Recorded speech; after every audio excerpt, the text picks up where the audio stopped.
Дождь – это хорошая примета. Пусть в Душанбе сегодня и льет, но в душе у гостей светло. С международного аэропорта столицы путь в шумные цеха заводов. Первый – Kia Avesta. Тут производят 5 видов автобусов. В ходе осмотра Рустам Минниханов предлагает изучить возможности сотрудничества, в частности, с КАМАЗом. Очень компактный, правильно спланированный. А это завод по производству кабеля. Сегодня компания производит его для энергетики, строительства, металлургии и даже атомной промышленности. Один из высоких показателей товарооборота между Татарстаном и Таджикистаном был отмечен в 2017 году. Тогда он вырос более чем в 3 раза и достиг отметки в $30 миллионов. В 2018 году этот показатель значительно снизился, поэтому рукопожатие глав двух республик – еще один рычаг для совершенствования торгово-экономических отношений.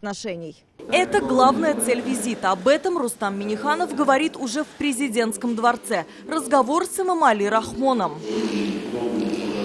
Наметили планы создания постоянно действующей рабочей группы, которая будет формировать те направления, по которым будут продвигаться наши планы представителей нашего бизнеса в Республику Таджикистан. И то же самое, значит, мы активно будем привлекать представителей бизнеса Таджикистана в нашу республику. Будущее экономических и торговых связей обсуждают на деловом форуме. Рустам Минниханов партнеров приглашает в гости. Ближайший повод – Казан-саммит уже в конце апреля.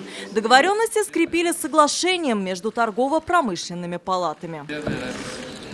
Нашлось время сегодня и для духовного. Рустам Минниханов посещает Национальную библиотеку и ботанический сад Ирам. А после встречи с соотечественниками в Таджикистане проживает 17 тысяч татар. Алия Хайрудинова, Данил Филатов, ТНВ, Таджикистан.